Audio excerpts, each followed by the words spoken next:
Hey, I'm meteorologist Doug Myers with the latest look at your forecast. We were heating up yesterday in the mid-90s for most areas, and we're getting even hotter today with highs still in the low 90s up along the Nebraska-Kansas border, but most spots at the very least in the mid-90s once again, and for many spots around 100. Now, this might be overdoing it just a little bit as far as how many triple digits we'll have, but it'll certainly be close. Definitely mid to upper 90s for sure.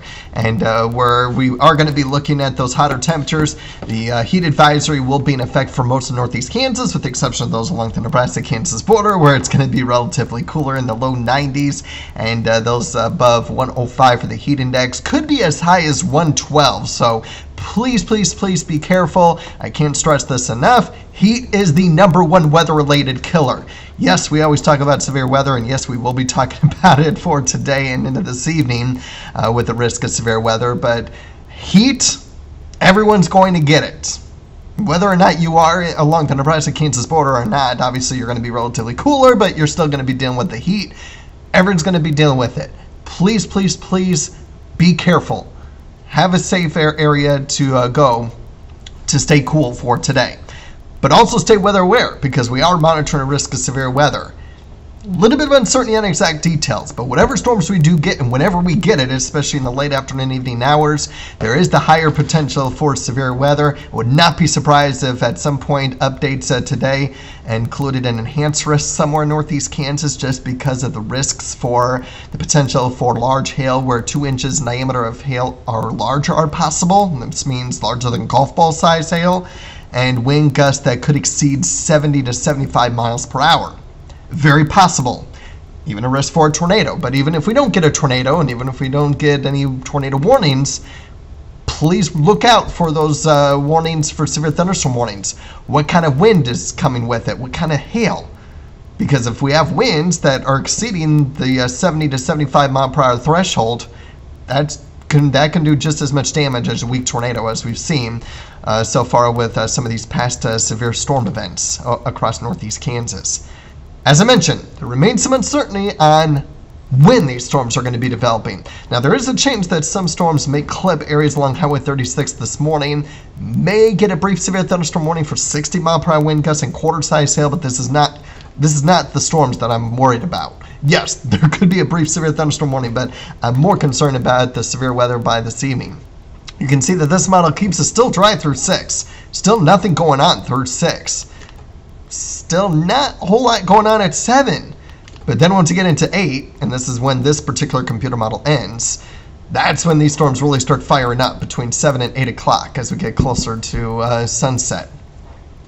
This model wants to indicate dry conditions. We don't have those storms along the Nebraska-Kansas border like that first model showed, but maybe some rain showers starting to develop around 3 o'clock. Nothing overly heavy yet until as we get closer to 5. Then we start getting into some orange and some red and a lot more intense storms between about 4 p.m. and 9 p.m. And then once you get towards 9 p.m., nothing at all. So, again, there is some timing concerns.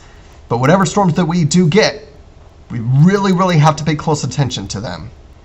Through Friday morning, we are looking at some areas getting some locally heavy rainfall. We can see if the graph wants to show the colors there. We can see Topeka getting over ½ inch, and then not much on other areas, at least at the readouts there, as you can see. But we are keeping an eye on another round of storms that could be developing. Okay, there we go. There's the colors.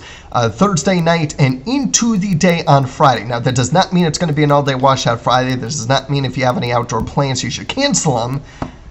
But there is also the risk for severe weather on Friday, too, especially in our far southern communities, especially late in the day into Friday evening. And so we'll have to keep an eye on that. Otherwise, most of the weekend will be dry once any storms that we still have on Friday night and early Saturday morning move out of the area. We'll get storms redeveloping Sunday night. Doesn't look to be quite as cool as what I was thinking. I still think we may be stuck in the low 90s Saturday and Sunday rather than cooling down in the upper 80s. But it's still going to be relatively cooler than what we'll have, especially today and even into tomorrow. I will mention that one model does still indicate that we could still be in the mid to upper 90s on Friday. But because of a little bit more cloud cover and the possibility of rain, I'm going to keep us a bit on the cooler side and still in the low 90s. We do get in the upper 80s on Monday and then going to start to warm back up as we head towards Tuesday and Wednesday. So today is, at least in the short term, is going to be the day of concern. Heat and severe weather.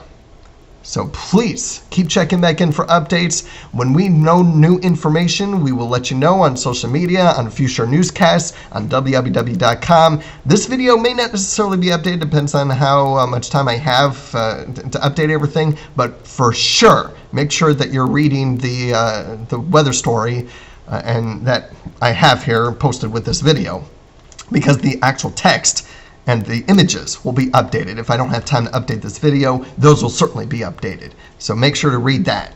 Otherwise, have a great day, stay safe, and stay weather aware.